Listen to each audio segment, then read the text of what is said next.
నియోజకవర్గం తెలుగుదేశం పార్టీ కుటుంబ సభ్యులందరికీ పేరు పేరున మనస్ఫూర్తిగా నమస్కారాలు, అభినందనలు, శుభాభినందనలు. ఈరోజు మనందరం ఎన్నికలైన తర్వాత మీ అందరితో నేను ఎక్కడికి వచ్చినా ప్రోగ్రాం అయిన వెంటనే కార్యకర్తల సమావేశం పెట్టుకోవాలని నిర్ణయించాను. ఒకరోజు ఇక్కడికి ఏ జిల్లాకు పోయినా ఆ నియోజకవర్గం కార్యక్రమం అవుతుంది. మళ్లీ అక్కడ కార్యకర్తల మీటింగ్ పెట్టుకొని ముందుకెళ్తాం.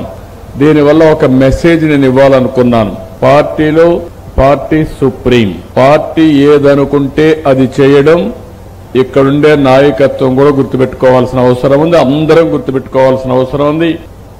దగ్గర మనం చూస్తే 82 మార్చి నుంచి రేపు మార్చికి, ఈ మార్చికి దగ్గర మనం చూస్తే 43 సంవత్సరాలు అవుతుంది. 44వ సంవత్సరంలోకి ఎంటర్ అవుతున్నాం. 43 సంవత్సరాలు జెండా మోసిన కార్యకర్తలు భుజాలు అరిగిపోయేట్టుగా జెండాలు మోశారు, కష్టపడ్డారు, ఆస్తులు పోయినా తట్టుకొని నిలబడ్డారు. అలాంటి కార్యకర్తల్ని పూర్తిగా ఆదుకునే బాధ్యత పార్టీ నాయకత్వం పైన ఏ స్థాయిలో ఉన్నా కానీ. చాలా రాజకీయ పార్టీలు వచ్చాయి. మళ్లీ ఆ రాజకీయ పార్టీలు కొన్ని రోజుల్లో కనుమరుగైపోయే పరిస్థితి కూడా వచ్చింది.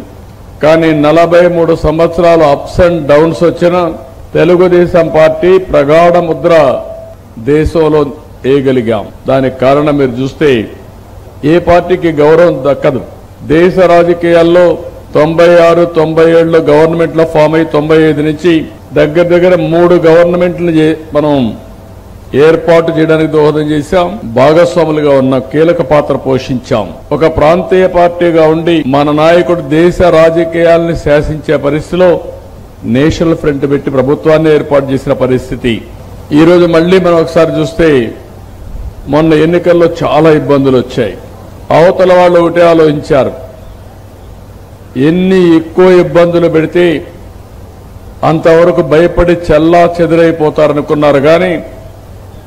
కానీ ఎన్ని ఇబ్బందులు పెట్టినా తట్టుకొని నిలబడుకుని తెలుగుదేశం పార్టీ చరిత్రలోనే కాదు, ఆంధ్రప్రదేశ్ రాష్ట్ర చరిత్రలో కాదు, దేశ చరిత్రలో కూడా 53% ఓట్లతో 93% సీట్లు గెలిపించుకున్న ఏకైక ఎన్నిక 2024.